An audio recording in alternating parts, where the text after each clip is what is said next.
اب یہ ساری باتیں سننے کے بعد آپ جواب دیکھیں کتنا انٹلیکچوئل جواب ہے, کتنا پرفیکٹ جواب ہے جو اللہ نے اپنے پیغمبر کو سکھایا.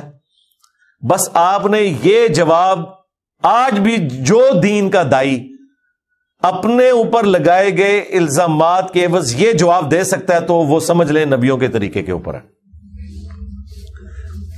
اب مجھے بتانا ہے آپ نے کون سا دائی اس میں فٹ بیٹھتا ہے. ظاہر ہے کہ یہ امت جب نبیوں والا کام کر رہی ہے نا, تو جو لوگ نبیوں سے بڑھ کر عزت اویل کر رہے ہیں اس امت کے اندر, علماء, ظاہر نبیوں نے تو اس طرح کی عزت تو اویل نہیں کی ہے کہ کسی نبی کے اجتماع میں 16 لاکھ بندہ جمع ہو جاتا ہو. رائے میں تو ہوتا ہے, ملتان میں تو ہوتا ہے. تو اس بڑے لیول کی عزت کے اتنے بڑے بڑے مجمع سامنے دیکھے ہو, یہ تو کسی نبی نے نہیں اویل کی عزت. تو یہ تو اویل کر رہے ہیں نا, پھر اس کے بینیفیشری بھی ہوتے ہیں اس سسٹم کے. تو اگر کوئی دائی نوح علیہ السلام نے جو جواب دیا اپنی امت کو, یہ باقی پیغمبر دیتے رہے, یہ نہیں دے رہا تو وہ یہ کہنا چھوڑ دے کہ میں نبیوں والا کام کر رہا ہوں. نبیوں والا کام کر رہے ہیں اگر آپ ختم نبوت کی برکت سے جو اس امت میں ٹرانسفر ہوا ہے, کنتم خیر امۃ اخرجت للناس, تو پھر بھائی پیٹرن وہی ہوگا. اب سنیں ذرا جواب. قال یا قوم ارائیتم ان کنت علی بینۃ من ربی. نوح علیہ السلام نے کہا کہ اے میری قوم, بلا دیکھو تو اگر میرے پاس روشن دلیل ہو اپنے رب کی طرف سے, وآتانی رحمتا من عندی, اور اس نے مجھے اپنی طرف سے رحمت عطا فرمائی,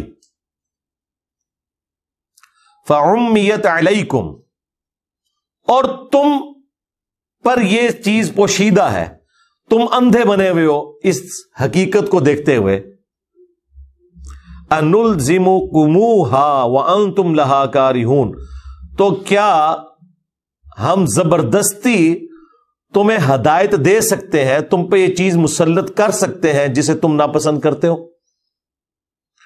اب یہ ایک جملہ دیکھیں, اس میں نوح علیہ السلام نے کہیں یہ نہیں کہا کہ دیکھو میں نے فلاں معجزہ کر کے دکھایا. معجزہ تو کوئی بھی نہیں کر کے دکھایا ہوا تھا. اگر دکھایا ہوتا تو نظر آ جاتا.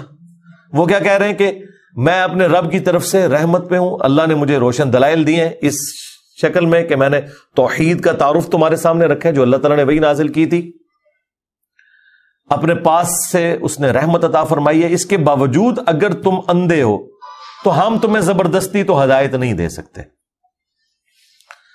یہ آج تک ویلڈ ہے. آج بھی دائی کو یہ کہنا چاہیے. بلکہ نبی الاسلام کے بارے میں تو اللہ تعالیٰ نے قرآن میں فرمایا کہ اے نبی تم فرماؤ کہ اگر میں گمراہ ہوں تو میری گمراہی کا وبال مجھ پر ہی ہوگا.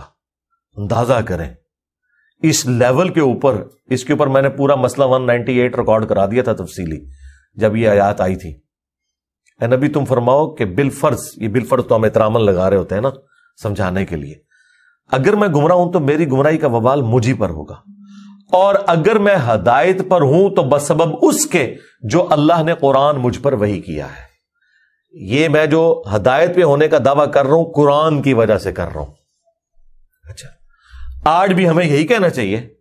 ہم جب کبھی بھی کسی کے سامنے قرآن و سنت کی دعوت رکھیں اور وہ آگے سے کہے کہ نہیں آپ کا تو کوئی مدرسہ نہیں, آپ کی تو کوئی مسجد نہیں, آپ کے تو کوئی مرید نہیں, آپ کی تو کوئی ڈگری نہیں, تو اس کے جواب میں کیا کہا جائے گا؟ یہی کہا جائے گا کہ اگر اللہ تعالیٰ نے مجھ پہ رحمت کی ہے اور قرآن و سنت کی تعلیمات تک مجھے پہنچا دی ہے, اور وہ قرآن و سنت کی تعلیمات جنہیں تم بھی مانتے ہو صرف عقیدے کی حد تک, اس پہ عمل نہیں کرتے, عمل تو بالکل اپوزٹ کر رہے ہو, تو اب بتاؤ اگر تم پر یہ حقیقت آشکار نہیں ہو رہی کہ یہ کتاب و سنت کی دعوت حق ہے تو تمہارا تو کچھ بھی نہیں ہم کر سکتے. ہم تو زیادہ سے زیادہ تمہیں بتا ہی سکتے ہیں نا, قرآن میں لکھا ہے ایاک نعبد و ایاک نستعین. اس کے باوجود تم نے یا عبد القادر جیلانی مدد کہنا نہیں چھوڑنا, تو ہم یہ گھول کے تو تمہیں توحید نہیں پلا سکتے نا. ہم تو تمہیں بخاری اور مسلم سے نماز کا طریقہ رفع الیدین کے ساتھ سکھا سکتے ہیں. اس کے باوجود تم نے رفع الیدین شروع نہیں کرنا تو ہم گھول کے تو تمہیں ہدایت نہیں دے سکتے. تو یہ وہ اللہ کی رحمت ہے جو آج بھی اس امت کے اوپر ان لوگوں پہ موجود ہے جو انبیاء کے پیٹرن پر انبیاء کی دعوت ان کی امتوں تک پہنچاتے ہیں, اور ہر زمانے میں ایسے لوگ رہے.